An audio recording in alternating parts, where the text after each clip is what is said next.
आज हम एक ऐसे ट्रेडिंग कॉन्सेप्ट के बारे में जानने वाले हैं जिसे अगर आप सीख जाते हैं तो आपकी ट्रेडिंग स्टाइल हमेशा हमेशा के लिए बदल जाएगा। टेक्निकल एनालिसिस के जन्मदाता चार्ल्स डॉ ने ईयर 1900 में एक थ्योरी दिया था, डॉ थ्योरी, जिससे लोग एक्चुअली मार्केट को प्रिडिक्ट कर सकते थे कि आगे क्या होने वाला है। भले ही आज के यूट्यूब ट्रेडिंग चैनल इस बारे में बात ना करती हो, लेकिन आज भी यह स्ट्रेटजी उतनी ही कामयाब है जीतने की 100 साल पहले थी। और यह स्ट्रेटजी इसी थ्योरी से ड्राइव हुआ है, जिसे मल्टी टाइम फ्रेम एनालिसिस कहा जाता है। इस वीडियो में मैं आपको समझाऊंगा कि कैसे आप हायर टाइम फ्रेम से लेकर लोअर टाइम फ्रेम तक चार्ट्स का एनालिसिस कर सकते हैं और अपने ट्रेडिंग डिसीजन को बेहतर बना सकते हैं। तो सबसे पहले समझते हैं कि मल्टी टाइम फ्रेम एनालिसिस होता क्या है।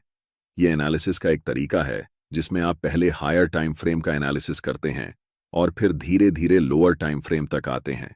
इस प्रोसेस में आपको 3 महत्वपूर्ण टाइम फ्रेम की जरूरत होती है। पहला time frame direction time frame होता है, जिसका उपयोग आप मार्केट की दिशा को समझने के लिए करते हैं। यानी आप देखते हैं कि प्राइस ऊपर जा रहा है, नीचे जा रहा है या साइडवेज मूव कर रहा है, जिससे आपको ओवरऑल ट्रेंड का आइडिया मिलता है। दूसरा time frame behaviour time frame होता है, जो प्राइस के बिहेवियर के बारे में डिटेल में बताता है।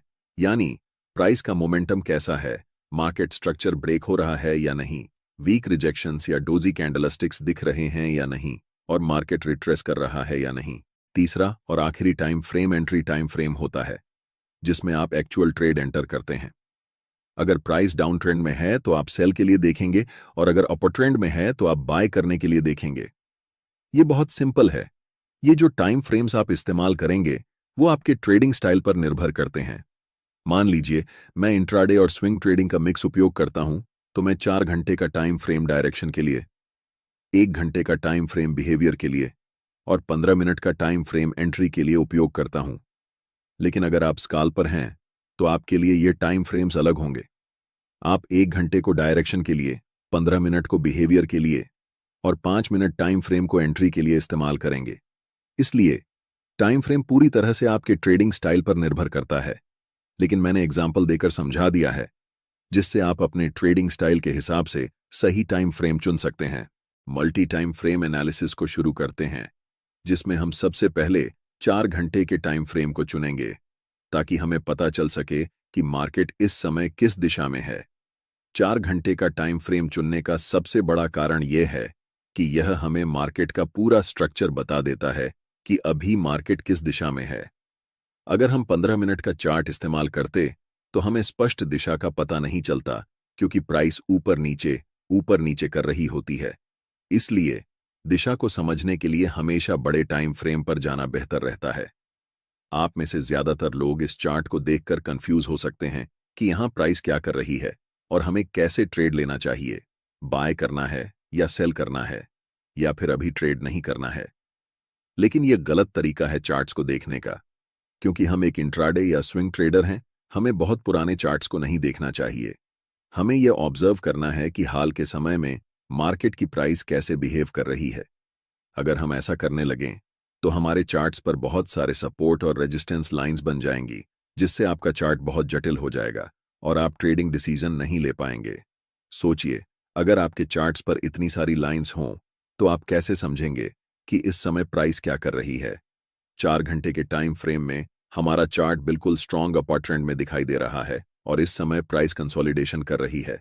इस कंसोलिडेशन जोन का सबसे पहले हम हाई मार्क करेंगे और फिर कंसोलिडेशन जोन का लो मार्क करेंगे। चार्ट्स पर इन दोनों लाइंस को बनाकर हम वेट करेंगे। सबसे पहले हम मार्केट को डिसाइड करने देंगे कि उसे किस दिशा में जाना है। इस समय मार्केट दोनों तरफ जा सकती है, या तो अपना ट्रेंड कंटिन्यू कर सकती है या फिर यहां से रिवर्स डाउन कर सकती है। अगर मैं इस समय लाइव ट्रेड में होता तो मैं पहले 4 घंटे के टाइम फ्रेम में कैंडलस्टिक को इन दोनों लाइंस के बाहर क्लोज होने का इंतजार करता। तभी हम डिसाइड करते कि हमें बाय करना है या सेल। अगले कुछ कैंडल्स में प्राइस लोअर लो के नीचे कैंडल क्लोज करती है। ऐसे समय में ज्यादातर नए ट्रेडर्स सेल पोजीशन में एंटर करते हैं। मैं चाहता हूं कि आप ध्यान से देखें कि इसके बाद प्राइस क्या करती है। अगले ही कैंडल में एक बड़ी ग्रीन बुलिश कैंडल बनती है। अब जो मैं आपको बताने वाला हूं उसे ध्यान से सुने, क्योंकि ये चीज आपकी ट्रेडिंग स्टाइल को हमेशा के लिए बदल सकती है। मैं आपको एक सीक्रेट टिप दे रहा हूं, बिल्कुल फ्री में। अभी चार्ट्स 4 घंटे के टाइम फ्रेम में हैं और हम देख सकते हैं कि ये एक स्ट्रॉन्ग अप ट्रेंड है। लेकिन जैसे ही हम चार्ट्स को 1 घंटे के टाइम फ्रेम में बदलते हैं तो हमें दिखता है कि प्राइस धीरे धीरे नीचे की तरफ जा रही है। और जब हम 1 घंटे के टाइम फ्रेम को 15 मिनट के टाइम फ्रेम में बदलते हैं तब हमें चार्ट्स पर एक स्ट्रॉन्ग डाउन ट्रेंड दिखता है। ये बात आपको कंफ्यूज कर सकती है कि 4 घंटे के टाइम फ्रेम पर प्राइस अप ट्रेंड दिखा रही है, लेकिन 1 घंटे और 15 मिनट के टाइम फ्रेम में प्राइस डाउन ट्रेंड शो कर रही है। ऐसा क्यों हो रहा है, इसे समझिए। जब प्राइस 4 घंटे के टाइम फ्रेम में थी तो लास्ट कुछ कैंडल्स में प्राइस रिट्रेसमेंट या पुलबैक ले रही थी। इसी पुलबैक को छोटे टाइम फ्रेम में देखने पर यह हमें डाउन ट्रेंड जैसा दिखाई देता है। एक बात हमेशा याद रखें, हायर टाइम फ्रेम हमेशा छोटे टाइम फ्रेम के ट्रेंड से ज्यादा मजबूत होता है। इस सिचुएशन में 4 घंटे का टाइम फ्रेम 1 घंटे के टाइम फ्रेम से और 15 मिनट के टाइम फ्रेम से भी ज्यादा स्ट्रांग होगा, और 1 घंटे का टाइम फ्रेम 15 मिनट के टाइम फ्रेम से स्ट्रॉन्गर होगा। इसीलिए हम ट्रेड भी उसी डायरेक्शन में लेंगे जिसमें बड़े टाइम फ्रेम का ट्रेंड चल रहा हो। चूंकि 4 घंटे के टाइम फ्रेम का ट्रेंड अप ट्रेंड है, इसलिए हम बाय पोजीशन बनाने वाले हैं। अभी चार्ट्स 15 मिनट के टाइम फ्रेम में हैं और इस चार्ट्स में हमें तुरंत बाय ट्रेड में एंट्री नहीं करनी है, क्योंकि प्राइस का मोमेंटम अभी भी डाउन साइड की तरफ ही है। पहले हम वेट करेंगे कि प्राइस 15 मिनट के टाइम फ्रेम में बियरिश से बुलिश ट्रेंड में शिफ्ट हो जाए, तभी हम बाय पोजीशन में एंट्री करेंगे। अभी तक प्राइस हमें कोई सिग्नल नहीं दे रही है कि वह बुलिश होने वाली है, इसलिए हम अभी भी इंतजार करेंगे। प्राइस इस लेवल को रीटेस्ट करने आती है, लेकिन पूरी तरह से ब्रेक नहीं कर पाती और फिर से नीचे चली जाती है। ऐसा दोबारा होता है, जिससे हमें पता चलता है कि अभी प्राइस साइडवेज हो चुकी है। इस समय बाय पोजीशन में एंट्री करने के लिए यह जरूरी है कि प्राइस इस लेवल के ऊपर क्लोज होकर अप ट्रेंड का स्ट्रक्चर बनाए। अगर हम प्राइस को 1 घंटे के टाइम फ्रेम में बदलते हैं तो हम देख सकते हैं कि अभी तक हमें कोई भी बुलिश सिग्नल चार्ट्स पर नहीं मिल रहा है जिससे हम बाय डिसीजन बना सकें। अगले कुछ कैंडल्स में प्राइस लास्ट स्विंग लो तक आती है और उस पर्टिकुलर लेवल से एक स्ट्रॉन्ग रिजेक्शन लेकर ऊपर की तरफ बढ़ जाती है, जिससे एक बिग ग्रीन बुलिश कैंडल बनती है। प्राइस ने ट्रेंड लाइन को ब्रेक कर दिया है, लेकिन हमें 1 घंटे के टाइम फ्रेम पर ट्रेड एंट्री नहीं करनी है, इसलिए हम अपने चार्ट्स को 15 मिनट के टाइम फ्रेम में बदल रहे हैं। अब हम कह सकते हैं कि मोमेंटम डाउन ट्रेंड से अप ट्रेंड में शिफ्ट हो चुका है और इस समय 15 मिनट के टाइम फ्रेम में मोमेंटम अप है, 1 घंटे के टाइम फ्रेम में मोमेंटम अप है और आखिरकार 4 घंटे के टाइम फ्रेम में भी मोमेंटम अप है। जब इन तीनों टाइम फ्रेम में मोमेंटम एक ही दिशा में होता है, तब समझो कि आपका सेटअप बनकर तैयार हो चुका है और यह किसी जादू से कम नहीं है। हमेशा याद रखें, कभी भी जल्दबाजी में ट्रेड नहीं करना चाहिए। हमें तब तक इंतजार करना चाहिए जब तक तीनों टाइम फ्रेम में प्राइस एक ही दिशा में न हो जाए। अब यहां हम बाय पोजीशन में ट्रेड में एंट्री करते हैं, ठीक इस ज्वाइंट ग्रीन कैंडल की क्लोजिंग पर, जिसमें हमारा स्टॉप लॉस ट्रेंड लाइन के थोड़े नीचे होगा। इस ट्रेड में हमारा टारगेट लेवल 4 घंटे के टाइम फ्रेम का स्विंग हाई होने वाला है, क्योंकि प्राइस ने इसी लेवल से डाउन ट्रेंड की ओर शिफ्ट होना शुरू किया था। इसे आप सप्लाई जोन या रेजिस्टेंस एरिया भी कह सकते हैं। अगर आप टारगेट सेट करने में कंफ्यूज हो रहे हैं तो मैं आपको एक टिप देता हूं। ट्रेड में एंट्री करने से पहले आपको चार्ट्स के लेफ्ट साइड पर ध्यान देना चाहिए और देखना चाहिए कि स्विंग कौन कौन से लेवल पर हैं। जैसे कि लास्ट टाइम ये एक स्विंग हाई है और इससे पहले ये एक स्विंग हाई है, तो हम इस समय 2 टारगेट रख सकते हैं। लेकिन क्योंकि बड़े टाइम फ्रेम में ट्रेंड स्ट्रांग है, इसलिए स्विंग हाई को टारगेट रखना ज्यादा सही रहेगा। और देखो, प्राइस बिना समय बर्बाद किए ऊपर चला गया। अब मैं आपको एक और तरीका बताता हूं कि कैसे इस ट्रेड में एंट्री करनी है। एक जरूरी बात, अगर आप चार्ट्स पर मल्टीपल इंडिकेटर्स का उपयोग करते हैं या एक साथ 4-5 चार्ट्स देखते हैं, तो आपके पास ट्रेडिंग व्यू का प्रीमियम प्लान होना जरूरी होता है। इसका कॉस्ट 12,000 रुपये पर ईयर है।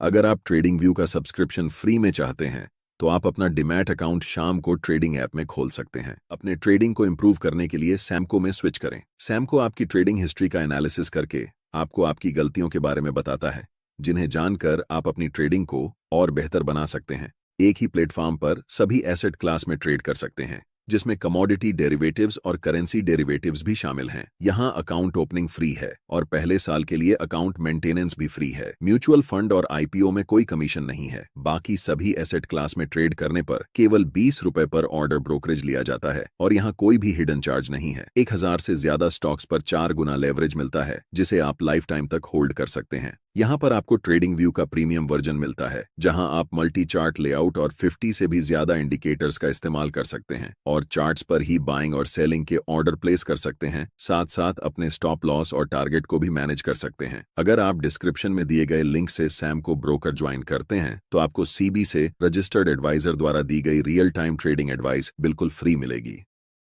टाइम फ्रेम को 15 मिनट से 1 घंटे में शिफ्ट करते हैं। अब प्राइस अपने हाई के आसपास है और अगर आप यहां बाय पोजीशन में ट्रेड एंट्री करते हैं तो आपका स्टॉप लॉस काफी नीचे होना पड़ेगा, जिससे आपका रिस्क रिवॉर्ड रेशियो खराब हो जाएगा। इसलिए हमें तुरंत ट्रेड में एंट्री नहीं करनी है, बल्कि प्राइस को पहले रिट्रेस होने देना चाहिए इस लेवल तक। प्राइस रेड कैंडल बनाते हुए नीचे आती है और इस लेवल को टच करती है, लेकिन आप तुरंत यहां पर एंट्री नहीं ले सकते।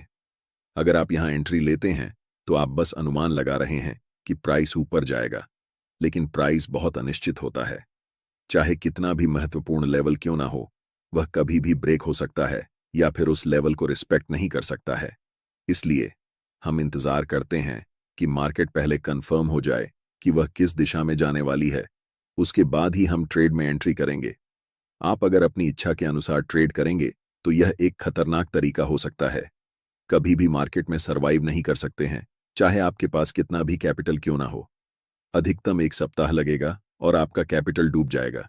इसलिए हमेशा कंफर्मेशन का वेट करना चाहिए। अब प्राइस को 15 मिनट के टाइम फ्रेम पर शिफ्ट करते हैं। अगर आप देख रहे हैं कि प्राइस अभी भी डाउन ट्रेंड में है तो हमें कुछ नहीं करना चाहिए। जब तक हमें इस लेवल के ऊपर एक स्ट्रॉन्ग ग्रीन कैंडल के साथ प्राइस क्लोज नहीं कर जाती, तब तक इंतजार करना जरूरी है। एक बार फिर प्राइस प्रीवियस स्विंग लो को ब्रेक करती है और अगले कुछ कैंडल में एक स्ट्रॉन्ग ग्रीन कैंडल बनाते हुए ऊपर की तरफ जाती है और इस लेवल के ऊपर स्ट्रांगली क्लोज हो जाती है। यहां पर एक कारण है कि प्राइस इसी पार्टिकुलर लेवल से रिवर्स क्यों हुआ। जैसे ही हम चार्ट्स को बड़े टाइम फ्रेम पर शिफ्ट करते हैं तो चार्ट्स के लेफ्ट साइड में एक डिमांड जोन नजर आता है। हम यहां सप्लाई और डिमांड जोन कैसे ड्रॉ करते हैं इस पर चर्चा नहीं करेंगे, क्योंकि मैंने इस टॉपिक पर पहले ही एक डिटेल वीडियो बना दिया है। आप चैनल पर जाकर वह वीडियो देख सकते हैं। मैं चाहता हूं कि आप इस स्थिति को ध्यान से देखें और इसे उस वीडियो से लिंक कर पाएं जो मैंने पहले बनाया है। अब हमारे पास 3 कंफर्मेशन हैं। फर्स्ट, 15 मिनट के टाइम फ्रेम में ट्रेंड अप है। सेकंड, 1 घंटे के टाइम फ्रेम में ट्रेंड अप है। और थर्ड, 4 घंटे के टाइम फ्रेम में भी प्राइस अप है। हम जानते हैं कि यह सेटअप हमारे लिए एक जादू की तरह काम करता है। इस कैंडल की क्लोजिंग पर हम बाय ट्रेड में एंट्री करेंगे, जिसमें हमारा स्टॉप लॉस कैंडल के लो के पास होगा और take profit next swing high पर होगा। अगर हम बड़े टाइम फ्रेम पर देखें तो ये हमारा 1 के लेवल है जहां तक प्राइस जा सकती है। आप देख सकते हैं कि प्राइस वैसा ही करता है, धीरे धीरे मार्केट स्ट्रक्चर बनाते हुए ऊपर की तरफ उस लेवल को टच करती है, जिससे हमारा टारगेट हिट हो जाता है और हम प्रॉफिट बुक कर लेते हैं। यह ट्रेडिंग स्ट्रेटेजी मेरे लिए सबसे अच्छा काम करती है, क्योंकि मैं एक इंट्राडे के साथ साथ स्विंग ट्रेडर भी हूं। लेकिन जब आप इस स्ट्रेटेजी को उपयोग में लाएंगे तो अपने ट्रेडिंग स्टाइल के अनुसार टाइम फ्रेम को चेंज कर सकते हैं।